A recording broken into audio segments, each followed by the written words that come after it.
Bonjour à tous, ravi de vous retrouver pour cette nouvelle vidéo. Je suis le Dr Ledrève, je suis le cofondateur de la plateforme Dr Milou. Alors aujourd'hui on va parler de télémédecine vétérinaire puisque ça y est, la profession vétérinaire s'est enfin dotée d'un cadre réglementaire pour pouvoir la pratiquer.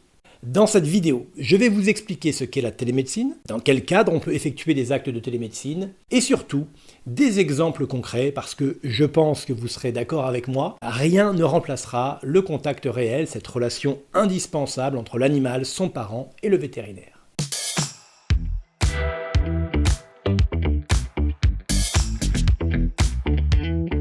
Alors, qu'est-ce que la télémédecine? Alors, la télémédecine vétérinaire, on peut la définir, la télémédecine de manière générale, on peut la définir comme l'ensemble des pratiques médicales et chirurgicales qui utilisent les technologies de l'information et de la communication. Alors, on pense bien sûr à la téléconsultation, mais ça n'est pas le seul pan de la télémédecine. On peut citer pêle-mêle la téléexpertise, par exemple quand un vétérinaire conseille à un autre vétérinaire à distance, par exemple pour interpréter une radio. On peut également citer la téléassistance, l'exemple d'une opération chirurgicale qui serait également réalisée à distance en donnant les indications à un autre vétérinaire, ou pourquoi pas même à une machine. La téléconsultation, en revanche, elle, c'est l'acte donc de réaliser à distance, et via n'importe quel outil de communication, une consultation en temps réel sur un animal. Enfin, la télémédecine définit également un autre acte qui s'appelle la régulation vétérinaire, comme c'est le cas par exemple en médecine humaine pour le 15, à distance, de savoir si les symptômes évoqués représentent une urgence ou non. Dans quel cadre donc peut-on effectuer une téléconsultation? Donc pendant cette phase d'expérimentation qui va durer, je le rappelle, 18 mois, tout vétérinaire qui le souhaite et qui en fait préalablement la demande au Conseil de l'ordre des vétérinaires peut proposer des téléconsultations. Il doit s'assurer, et ça le décret le précise de manière très claire, que l'acte de médecine ne compromet pas le pronostic médical de l'animal. Il faut absolument que le vétérinaire ait déjà vu l'animal dans les 12 mois qui précèdent cet acte de téléconsultation. Si ce n'est pas le cas, alors la téléconsultation n'est pas possible. En revanche, l'acte de régulation, lui, l'est toujours. On peut donc à distance donner un avis sur le degré d'urgence d'une situation. Dans le cadre de la téléconsultation, le vétérinaire peut délivrer une ordonnance et prescrire des médicaments, contrairement à la télérégulation. Alors maintenant, nous allons voir quelques exemples concrets. Vous vous posez sûrement la question de savoir dans quel cas vous pouvez demander une téléconsultation. Vous êtes, je pense, nombreux à penser comme moi que rien ne remplace le contact réel et encore plus en matière de médecine.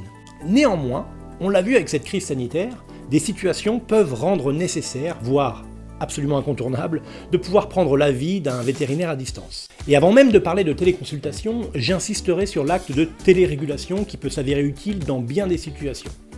Il est 3h du matin, votre chien ne se lève plus, vous n'avez pas de voiture, le vétérinaire de garde le plus proche de chez vous est trop loin. Toutes ces raisons peuvent vous pousser à prendre l'avis d'un vétérinaire à distance pour connaître le niveau d'urgence de la situation. Il est évident que si votre chat a une plaie qui saigne abondamment, la téléconsultation ne paraît pas indiquée et qu'il faut mieux consulter rapidement. Mais par exemple dans le cas de suivis médicaux, de suivi de plaies, de renouvellement d'ordonnances, de problèmes de comportement et plein d'autres exemples, on peut voir tout le bénéfice pour vous comme pour votre animal de ne pas avoir à vous déplacer. Quoi qu'il en soit, quel que soit le cas de figure qui vous aura poussé à téléconsulter, la prudence restera de mise et votre vétérinaire ne manquera pas de vous le rappeler. Une surveillance et une vigilance accrue s'imposeront et une consultation en présence physique de l'animal sera nécessaire si les symptômes n'évoluent pas favorablement et rapidement.